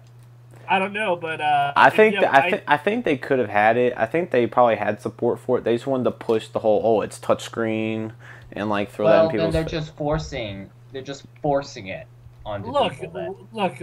This whole night has just been us talking about Sony's bad decision making. I think our past few podcasts have just been talking about Vita. I think there isn't much else to talk about. I think we should just hook up with Podcast Beyond at this point. But we can't control the news though. It's just been all Sony news. There's been nothing from Microsoft. Yeah, Microsoft and Nintendo had the 3DS XL and then kind of went quiet. And Blizzard's well, here's some StarCraft news, and the Pandaria cinematics come in this date. But music, you'll be able to transfer iTunes 10.63 playlist to the Vita now. The web browser supports rear touch. Which I think that's awesome, that you can actually scroll using the back rear panel. I think that'll work now. Am I going to ever use the web browser on the Vita? No, but for people that do, it's a nice addition. Let's see. The following controls have been added to videos: playback speed and repeat play. Photos in the MPO format will now be supported, and the ability to transfer MPO files from PS3 and PC using Content Manager, but 3D angle and multi-view are not supported. Group messaging gets a new layout, and you'll be able to add photos into group messages. Maps. The map feature has been improved by adding a button to the top screen to switch between search for location and search for directions. You can also touch and hold a location on the map and place a user flag. And then near. And you'll be able to gather information from a surrounding Wi-Fi access point without internet connection and update the location based on it later. You can get location data within the area by local Wi-Fi services. And that is the whole update for the PS Vita. Most of that stuff sounds pretty rad, actually. Yeah, it's actually a really nice update. So fixes some stuff and adds things that people have been waiting for. Some of it should have been there day one. Most of it should have been there day one. But better late than never. I feel that's like Sony's motto at this point. Pretty much. It's like, although with PlayStation Home, I think let's fix it. with PlayStation Home, I think it's like, yeah. I don't even, like, at first They're still working on it's still in beta and they're still working on it, aren't they? Yeah, I think it's full. I think it will come to life on the PlayStation 4. I do think it will, but we'll have to kind of wait and see. Honestly, how did they get funding for that? Because there aren't that many people using it. Because when we had Phil Harrison, who actually knew what he was doing and had the whole vision planned out, and then he left and then it fell to crap. I mean, if Phil Harrison would have stayed with Sony, I guarantee you PlayStation Home would be something we'd actually find useful. Well, here's a suggestion to those who are working on PlayStation Home. You need to wait to load up faster, because if I'm sitting waiting for 5 minutes just for all the internet-related stuff to load up, that's slow. Yeah, it was. By then, I'm just like, okay, now that I've spent 5 minutes loading, what can I do in my apartment? Yeah, I'm so surprised by how many people use it. Like, I went into it like last month just to see, and there's still a ton of people that use it. I'm like, and they're all creeping on the one girl that's there. Like, that's whenever probably I not a girl. That's probably not a girl. and whenever I log into there, I instantly think that Saturday Night Live song with Nicki Minaj do the creeper. Oh my god, that music video is hilarious. Yeah, if you haven't seen this, look up The Creeper, Nicki Minaj. You'll be able to find it. Yeah, when Nicki Minaj was in it, I'm like, oh my god, dude, the creep. Yeah. But, yeah, this is, in PlayStation Home, I can't do much without having to pay for something. It's like, okay, I would like to decorate my room. It would be pretty cool to have my own personalized room in the world of PlayStation, right? But then, of course, they just give me plain white furniture in my plain studio apartment by the plain seaside. And whenever I go look for furniture, it's like pay $5 to get like a set of different looking Assassin's Creed furniture, and I'm thinking to myself, why? right. It's just, every time I look at PlayStation Home, it's like, yeah, okay, kind of cool that you have your own personalized space, but what can I do here? What do I want to do here? Yeah, that's it's just a place with some feel. Advertisements and some random people. Hey guys, we finally have some news that could be potentially related to Xbox in some way. What's that? Battlefield 3 Premium Edition hitting September for $70. Basically what it is, it's Battlefield 3, all the DLC, and a head start kit for $70. What's the head start kit? Let's see. It is released Back to Kirkland Close Quarters expansions. The premium bundle will include upcoming add-ons Armored Kill, Aftermath, and Endgame. Similar offers available for the premium service. They haven't said... Oh, the Head Start kit. It includes 15 multiplayer unlocks. If you were to buy these individually, the cost would be $135. So, decent value if you want to get into Battlefield late, I guess. Yeah, if you don't already have the game. I love Battlefield 3, so if you haven't picked it up, I would definitely recommend it. Definitely my preferred first-person shooter over Call of Duty. But we won't get into the whole Battlefield versus Call of Duty argument. But The answer is nobody wins. but we're gonna Because move. at the end of the day, you're playing a modern day military shooter. Right. And then, so Sony also had a strong focus with the PlayStation Move, and I thought this kind of retarded, but they showed off with FIFA 13. And they're like, okay, this is a soccer game. You use your feet, so how do you use the PlayStation Move? Exactly. Do you tie it to your can feet? use the PlayStation. Oh God. So you you're gonna take the wrong step and crush your controller and then having to buy a new one. You literally use the PlayStation Move to mark your opponents, draw the movement paths for your team to follow, and take shots by flicking the Move controller. Is this in real time? Yes. So what if you draw in the controller? So you have to draw quickly. So what if you draw in a slightly weird path and it doesn't work out at all? This is almost as dumb as my idea of strapping it to your leg. It's pretty much it's retarded. There's no way around that. It's like, okay, so you're going to flick the Move controller with your hand to kick the ball. And This is something that I can imagine being very difficult to learn. this is You're just exactly gonna be like, why. I want to draw, but then it's like I want to flick the And that's some random direction. exactly why I don't like motion control gaming. Because that's stupid. I don't like FIFA, so I don't care. I mean, but motion control gaming, I just don't care for. But they did show a new game that's going to be based on motion controls. I'm actually looking forward to it. They announced a game called Until Dawn, which is it's gonna be Capcom, right? I don't Or remember. was that something else? I can't remember. But What's the game called? it's called Until Dawn. So it's going to be pretty much inspired off teen horror movies. Now, yes, that kind of makes it like, oh god. But no, it actually looks pretty cool where you actually get to you're controlling 7 characters' relationships with each other over the course of a story. And they shows a teaser trailer, they didn't really show gameplay. And it looks pretty interesting. Now, I hope they give an option to not play with PlayStation Move, but at the same time, it looks like a game that's kind of been built from the ground up to utilize motion control gaming. So we'll see how that turns out. But they also announced The Rain, which is a new Sony IP about a boy who can only see in the rain.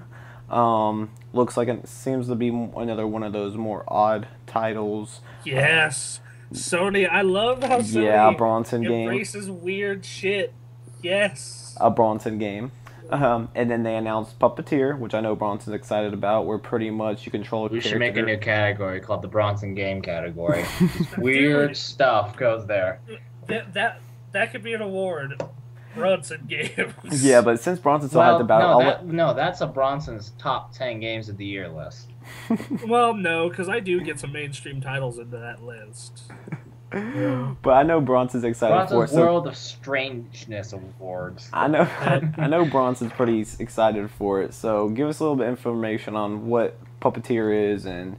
Puppeteer, from what I saw, it looked like a platformer. Am I getting this correct? Like, I saw the trailer and I was trying to understand what it was. It's like a 2D platformer where everything kind of like has a puppet art style, and like you cut strings to kill enemies. That's what I got from it. Am I correct? Because that trailer was so fucking ambiguous. It was definitely, when I saw it, I was like, Bronson is gonna love this. And sure enough, we're texting and he's like, Puppeteer, man, and I'm like, I knew it.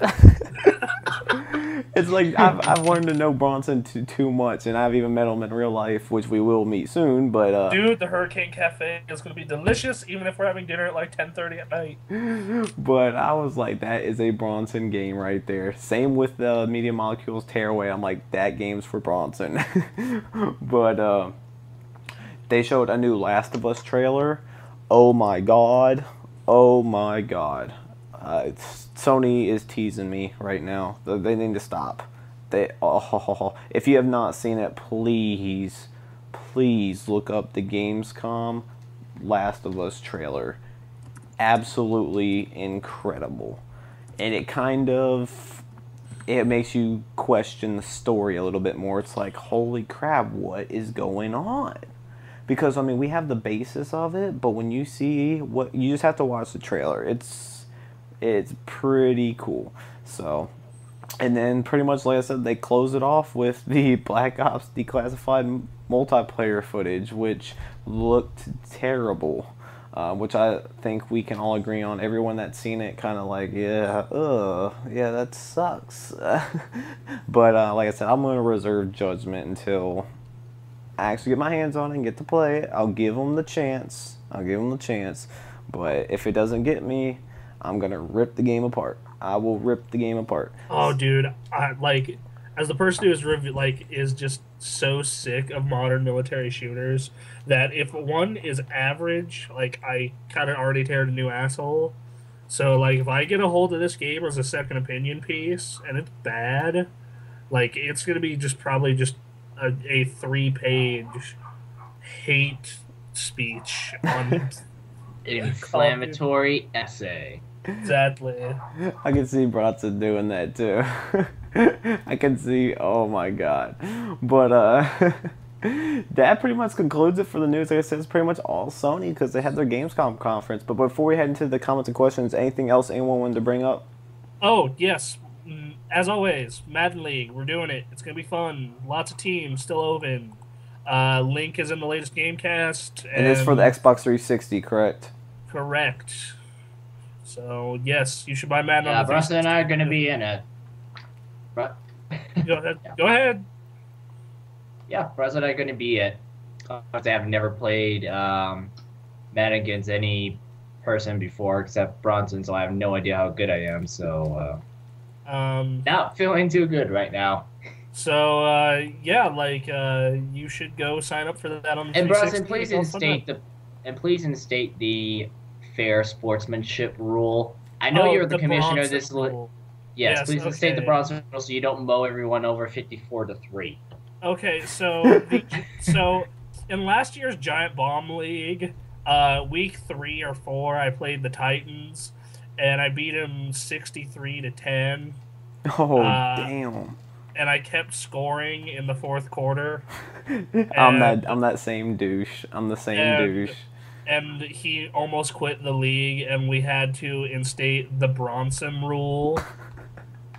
That was the name. Well, it used my gamer tag, so the Sarge rule, where if you're blowing out a person so badly, you should, scale it back a little bit. So yeah, I'm the same douche, man. I'm like, when I go online, I'm like tearing this guy up, and I'm up like 60 points. It's the fourth quarter, and I'm still throwing pass after pass after pass. Dude, starts getting really pissed off. It's like I would join the league. It's just that first of all, Can you do 1 or 2 games a week? Because that's our current schedule. 1 or 2 games a week, but then I have to get the 360 version too. Yeah, because you own the PS3 one. Yeah, I'll see. Probably not though. But we're definitely gonna do our. So you need to put that on your GameFly. So. Yeah, I'm gonna GameFly the PS3 one. I already got it lined up. Yeah, it's because me and Bronson are gonna record and do our little segment, and we'll see how that one goes. Hopefully, it's a close game. I'm hoping. I'm pretty good. I've heard you're freaking dominant though, so we'll have to see. Isn't one of the first NFL games Steelers versus Broncos? It is Sunday Night Football. Yeah, it is the opening game, man. Sunday Night Football. And I'm loving it because who's the home team? The Broncos. Mile High Magic. It's gonna be a good game. Like, I'm so excited for that game. Like, oh my god, because it's. And when Unscripted Access happens that week, someone's gonna be really boastful. Oh yeah, one of us are gonna. Because I swear, if the Steelers lose, I'm gonna be pissed. I'm gonna be one pissed off dude. I will be really upset. The Steelers, I swear they. Last season they pissed me off enough. They need to come back with redemption this year. But that playoff game was awesome. Dude, don't. I swear, I just want to slap you right now. dude, when we went into overtime and you guys had the momentum. Wait, what day of the week? Wait, is that game on when we're going? At PAX? No, it's the week after, I believe. Week after PAX. Okay. Yeah, it's Sunday Night Football. No, when you guys had the momentum, And like going into overtime, I was like, shit. And then Tebow magic, Tebow miracle run. Don't get me started on Tebow. Seriously? Really, Anthony? I was in a good mood. Seriously? Hey, I can be in a bad mood too, okay? Frickin' Tebow Magic and Matt Prater completely screwed it, like frickin' took away the Bears win in December. Yep. Yeah. That pissed me off really bad too. Yeah, I remember. Like I talked to you the next day, and you were so pissed. I have never seen you that angry at a football game before. I don't want to even. No, you have not seen someone pissed off at a game. Why am I bringing this up? Until the Super Bowl. Oh, no, dude, trust me. The 2005 AFC Championship game when we lost to Pittsburgh. Oh, that was awesome. Oh, fucking hated that. That was awesome. Oh, the one fucking time. Like, I'm watching that game and I'm thinking to myself, okay, we haven't lost. Like, going into it, I thought, this is all Denver because we hadn't lost a home game all year. You know, we were the second seed next to the Colts. And just, oh, God, that was disgusting. Yeah, I'm really curious to see how Peyton does with the Broncos. So I can't wait to that game because like I'm seeing the best of both worlds. I want to see Peyton's first game with the Broncos, and of course I'm gonna watch the Steelers. So it's like win-win situation. Plus it's Bronson's team, so as long as everything goes as it's supposed to, I can talk smack to him afterwards. Okay, let's see. I told you how it's gonna go. I showed you the scoreboard. Okay, well. If it was that bad, you would never hear the end of it, dude. I'd be roasting you. I don't think it's gonna be that bad. No, it's gonna be. I think it'll be a close game. And actually, we actually have an advantage whenever we play against the Steelers in Denver because Ryan Clark can't play there because of the thin air and his heart problem. Yeah, that's true. Yeah, that's crazy. Mile High is, in my opinion, the best home field advantage in the league. Yeah, because you get obviously. Yeah, I mean, there's you can't altitude breathe up there. Yeah, I mean, you have to have conditions. I mean, a Mile High, I mean, most people are fine with that, but it is different. Like, if you aren't used to that, like, they're used to it because they play there all the time. But other people, it's like, what the hell? I mean, if you've been in the NFL long enough, you're probably used to it because you play there a certain amount of times, but... Yeah, like, I know Anthony and I live at relatively pretty high altitude. Yeah. And, like, I know...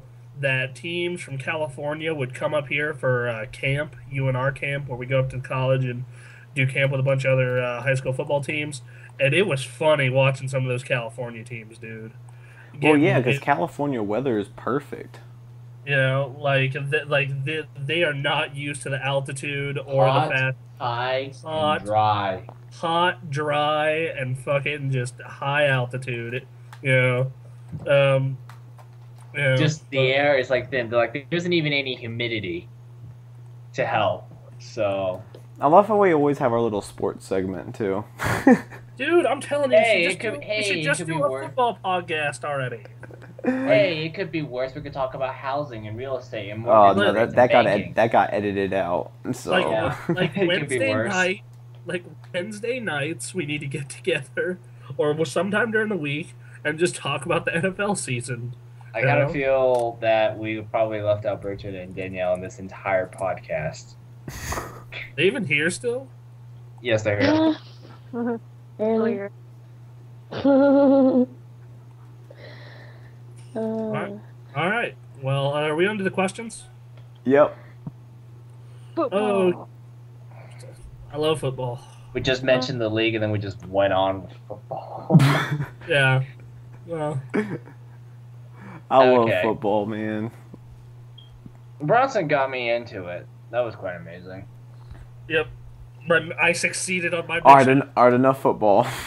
Alright, so, right now, the Vita feels like a non-existent device. The question is, do you feel that the Vita is powerful for a portable? It'll be needed to... Oh, sorry, that's a comment. Ugh. So I was like, what? Why did he end that in a question mark? It's just like, very soon with the next iPhone, do you think its hardware will be on par with the Vita? Absolutely. The next iPhone, probably not. The reason why I say that is I do follow Apple a lot. I am Apple nut. I have an iPhone, I have an iPad, I have a MacBook. Before I had the iPhone, I had an iPod Touch. Before that, I had the iPod. I'm an Apple fan, and so I follow really closely with what they're doing. And the past 3 years, they always put the same processor in the iPhone as they do the iPad. So they're probably going to put the same A5X chip that's in the current new iPad with the Retina, which is dual-core processor but quad-core graphics, which the Vita is quad-core on the processor and the graphics chip. Now, so the next iPhone, no, but the one after that, absolutely. And that's it's kind of like the PC thing. It's like you get a new iPhone every year. You're not gonna have a new PlayStation Vita every year. So that's just how it's gonna be. Like when the PlayStation Vita specs came out, people were like, "Oh my god!" But now it's like it's not that impressive anymore because of how fast technology changes. So the next iPhone, I don't think so. The one after that, yes. I think Preston slightly misread the question. It says, he's asking, do you think the PlayStation Vita hardware will need to be improved with the next iPhone very likely going to match the Vita's hardware? The thing, I say no because if you increase the hardware capabilities, that means some people can't play certain games, some people can, and then you run into like which Vita plays what, and then you're kind of screwed. So no, I don't. Yeah, I don't. Yeah, next one, no. Next one, as far as raw power, yes. The gameplay experience, still no. Yep. Okay, so next up is just curious. If you could all change one aspect of the gaming industry, what would it be? The immature community that does shit like Mass Effect protests and horribly racist online and just all that crap. Like basically everything the game overthinker bitches about. So basically, gaming audience behavior. Yes, basically everything that the game overthinker bitches about, especially in the episode "Building a Better Gamer" and "Bat Slap," those two, basically what he says. Actually, do you guys remember the entire ordeal where I think it was Modern Warfare 2 that came out, and it was like they were throwing a huge fit over the airport shooting, then they threw a fit over like that's our not real what I'm troops. that's not what I'm real troops though. That's not what I'm complaining about. Like the media is stupid and treats games poorly, but that's largely because its community is problematic. Like, yeah, that's another aspect I'd like to change too, is the fact that the mainstream media thinks so we're all horrible overdramatic. monsters. Yeah, exactly. Yeah. They're just, I know that's I agree. Yeah, what I would change, and I think this question's been asked before, so it must have been a different person. For me, it's the negative associations, pretty much the stereotypes given to gamers. Just because there's no, like, gamers are just as diverse as movie enthusiasts, as people that follow the music industry. It's just as diverse, if not more diverse. And there's no reason to think that that if you're a gamer, you fit this specific demographic, because it's not true whatsoever. Like I said, I've been to various gaming events, and I've met and talked to people of every single group you can think of. Just go to a PAX. Like, yeah, go to a PAX. There's so many different people, and yeah, most of the people there are kind of nerdy, but that's because most gamers, that's kind of like one universal trait is we're all kind of obsessive over our hobby. But, everyone's different. Look at our staff, look at, all kinds of, like, just go to a PAX and you will see a variety of people. And that is, the heart of the gaming community, people who go to stuff like that. Right, and like I said, I really noticed it because obviously it's out there and talked about, but as I've said various times, I have plenty of friends because I grew up playing sports, and I have many friends that are still playing sports. Hold up. Someone's background is horrible, Bridget. But they grew up playing sports. They are still playing sports, And it's like, I can't convince them. I'm like, dude, no. Like, not all gamers are like that. And they're like, no, you're just the exception. I'm like, dude, no. That's not the case. I did both. Like, I did sports and played sports a lot as a kid, but I also played a lot of video games. So, like, I was living proof that they can coincide. Cause see that was different with me though, because I didn't really get into gaming until after my accident, my injury. I mean, I played games every now and then, but I wasn't into it. Like, I was never this engaged in the gaming industry as I am right now. Like, the gaming industry, I'm like freaking way in the industry now. Just what the stuff I've seen and the business aspects of it. It's like I didn't have that period where I would just like just play games and like enjoy games. Like, I'm not saying I don't enjoy them, but ever since I got into them, I'm kind of like, okay, I need to turn this to a career type thing. So that's always been my focus. Now, over the past year, things have changed. Like the past year, especially compared to the other years prior to that. But I mean, that's my really main thing I want to change is just gamers are people, and they're just as diverse as any other hobby. So that's what I would change. Anyone else? One of the things I would change is greater appreciation for I don't know what the word is, for those smaller titles, because every time it's just news stories about the games that make the biggest sales numbers, Mass Effect, Skyrim. Yeah, Yakuza, that's... Yakuza, anybody? Guys, well, there's like, a little game that's good here. I feel like I would change get greater appreciation for smaller developers, because these days it's kind of hard for someone to jump on. I mean, that's part of the reason why that, like, when I promote games that I promote, like, on the Gamecast, you hear me talk about Persona and Catherine and Yakuza and, stuff like Theater Rhythm, because I know no one else is going to really talk about those much. Like, people are going to talk Mass Effect and Diablo to death. Like they're going to, like, all of those are going to get plenty of talking time on plenty of podcasts. So I figure on our podcast, I should, or even on Unscripted Access, I should talk about Yakuza, or I should talk about Persona or Catherine, or, Polynomial, or Dear Esther.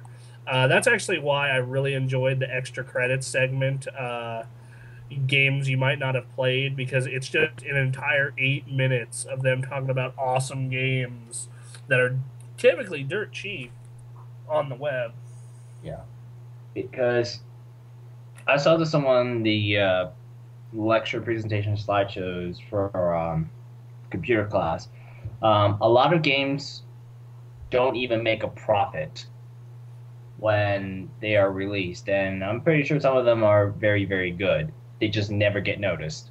I mean, considering the giant audience of gamers out there. So, yeah. I mean, look at Fez, look at Journey, The Walking Dead. All are pretty obscure, off the beaten path titles. There have been, and then, like, just recently, I forgot the game's name. I really wish I remembered, but it's a kind of a shooter that I believe it's a shooter, but the levels, just like Audio Surf, are off of your MP3s. Like MP3s on your, computer, you use them, it creates the level, and it helps you in the game. Like there are so many interesting ideas that just don't get pressed because they're, an indie game. Like Dear Esther or Amnesia even. Amnesia is this amazing horror title. It's one of the scariest titles. It's immersive. It's a whole lot of fun, but it doesn't get a lot of press because it's an indie game. Or you have Fez, which is this mind-bending platformer that critics love it, but the mainstream press never picks it up. Or No More Heroes is this wacky, over-the-top, violent, and it partially examines like nerd culture also, from the perspective of what an outsider might think of. And it's just like really weird, and like critics love it, but it doesn't get mainstream press. Yeah, I think that's just the world in general. If you got a lot of marketing money, people will notice and people will talk about it. Whereas if you're a small developer making a small game that didn't have a lot of publishing support behind it, it's really difficult to get noticed. So, yeah, more appreciation for the games that fly way under the radar. So, Yeah. And it would be very nice for guys not to underestimate women anymore. That's something I would like to see change. All right, so I guess that's that question. Thanks, Jenny. So, based off what you know up to this point, if you could only purchase one of the next generation consoles, which would it be and why? None, because we know nothing. I would PC game. We know nothing. Yeah, we know nothing. I would say PlayStation, though, just because of Sony's first-party studios outdoes Microsoft's. Like, I would have to say, like Nintendo, because, like, I know I'm going to enjoy Mario, Zelda, Metroid, Smash Brothers, etc. I don't know if I'm going to enjoy whatever new game Sony cooks up, because Sony makes new IP every generation, and Microsoft is the third-party machine. So, I would have to play it really safe and say Nintendo, because, like Bronson said, I know I'm going to get a good Mario game. I know I'm going to get a good Zelda game, a Smash Brothers, a Metroid. Because obviously we know very little, but I would play very safe and go with Nintendo, even with the strange tablet controller. Yes. Yeah. All right, Bridget, Danielle. Like Bridget, you said, you I know. don't know. There's not enough information. So how would I know if I don't have that much information to go off of? All right, so that's that. Who is everyone's most hated person in the industry besides a Matrick? Bronson has made that clear. Yeah, Bronson has made that clear. That's why the person probably said that. For me, Kotick. Bobby Kotick, definitely. Okay, so who do you hate more besides Bobby Kotick, since that's like a unanimous answer? See, Anthony, now you're having to make me think, man. Okay, whoever's messing around with their background, please mute your mic. I want to say Reggie, but I don't. I would have to say that dude from EA who said Steam sales devalue IP. Whoever said that's fucking stupid. Yeah, that guy's a moron. I don't freaking know, man. Like, there's people that come to mind, but they're not names that people would know of, so I'm not going to bring them up anyway. They don't deserve to have their name on the podcast, but they aren't even part of the industry, technically. But I'm going to have to say Reggie, because, I mean, he's such a cocky dude. Like, yes, he can be that, but it's like sometimes it's just too annoying. It's like, dude, shut up. Dude, I love it. I love watching interviews with Reggie because he's just so smug. It's just like, we know we're great.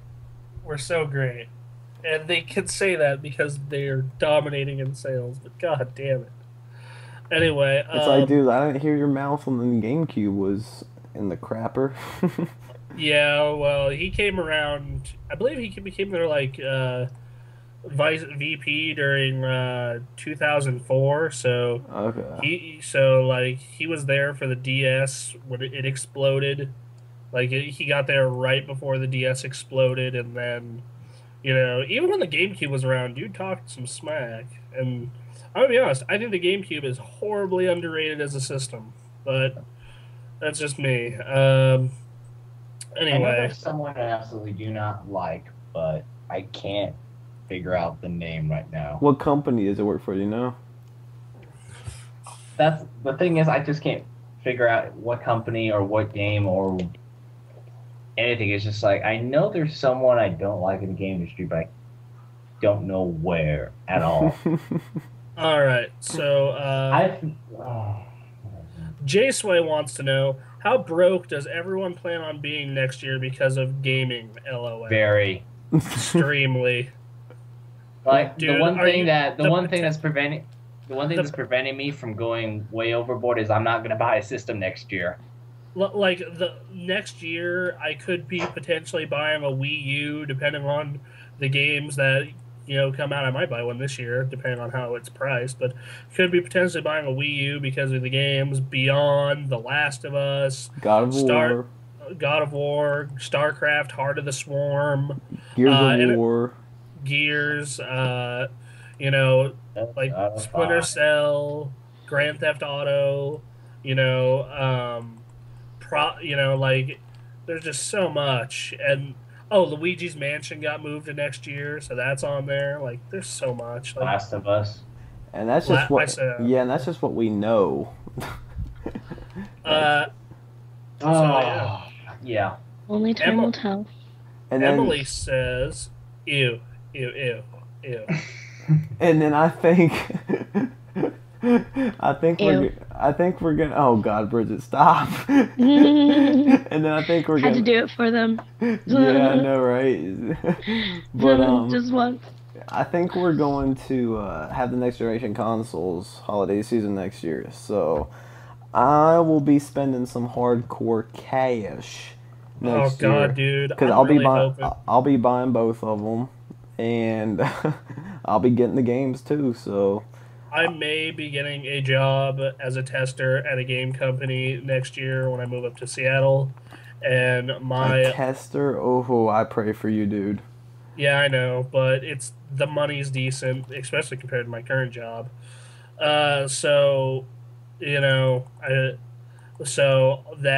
the $11 an hour I'll be making will probably, a lot of it will go back into the game industry. Yeah, working in the game industry to put that money right back. Yep. Exactly. Yeah. But yeah, I'll be spending some hardcore money next year, that's for sure. Last year I spent some hardcore cash. Anyway, last question we got is, I'll just read the whole comment because it's from Brittany. Why not? Intro is cool. Keep it up, guys and gals. I play my Vita like every damn day, haha. But there was like a 2-week period where it didn't exist to me, and that's because I was broke and sick of Mortal Kombat and Xenonia. If you has a Vita, you should check out Disgaea 3 at Absence of Detention. Max level is 9,999, and the story is really funny and in-depth. Disgaea 3 is a great game, but the reason it didn't sell that many Vitas is because it's already on the PS3. That's just me giving commentary. Probably asked before, but what the hell? If you've played on Vita, what is your favorite game so far? And if you haven't, what looks appealing to you? Favorite games this far: Uncharted, Golden Abyss. Luminous Electronic Symphony, but Soundscapes might take that place when I buy it because it looks cool. Don't have a Vita, but what looks most interesting? Persona.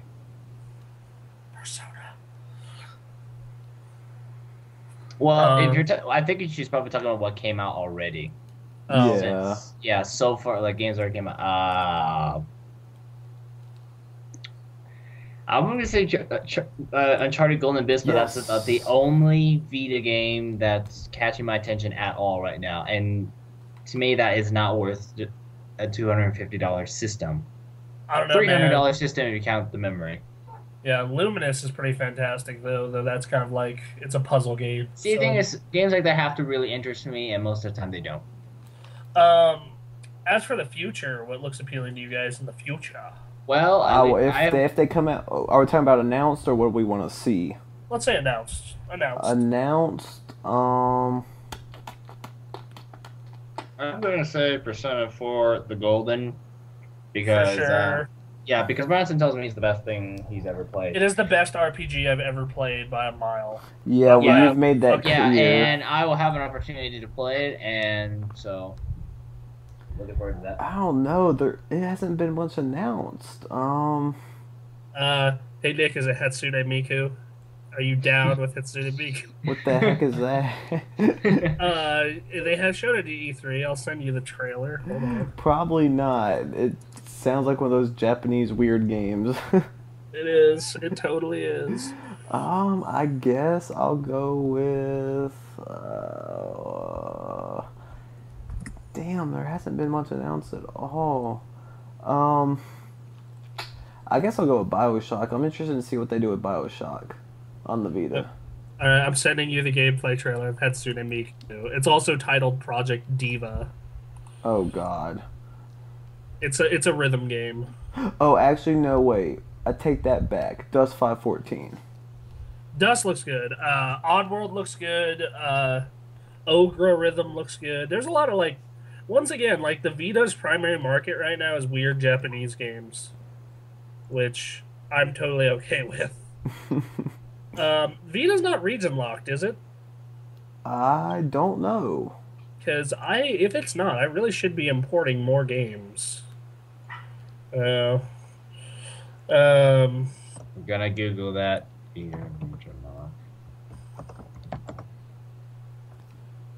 what about Danielle and Bridget? Vita games that look appealing? According to the articles, yes, I'm not the a Vita is very region big free. Vita fan, but I mean, if I had to pick a game that would be on Vita, it would be. Well, it's actually a tie between 3, but I'm not a big Vita fan actually. So I don't own a Vita, so I don't really keep up with the Vita games. I might maybe get one later on, but I'd have to see. I would get it for Assassin's Creed and all, and I mean, I really like kind of games and everything like that, and I'm willing to give it a shot, but it's just not at the top of my list right now. I think I would have to have maybe like a couple more come out that I was interested in, which I haven't seen yet. Scratch Dust 514, Killzone was announced, so Killzone. Yeah, there you go. For me, I'm not like Persona's obvious, but I'm really excited for Project Diva because it looks pretty interesting as a rhythm game. Anthony knows that I love rhythm games. Mm-hmm. I Rock Band, Guitar Hero, SingStar, Guitaru Man. Like I don't know what it is about rhythm games that just it's like hypnotic to me. Like just getting high scores to rhythm, to music, just addictive. So yeah. Looking forward to Dance Central, man. Yep. Baby got back in the free play room. Oh God! If you would have picked any other song, like I wouldn't have cared. I would have just been like, whatever. But you chose "Baby Got Back." I straight called you out, dude. Yeah. All right, so does that do it? I think so. So that concludes Unscripted Access this week. Thanks for everyone listening. Be sure to leave your comments and questions. We're out. Bye. Bye. Peace out. See ya.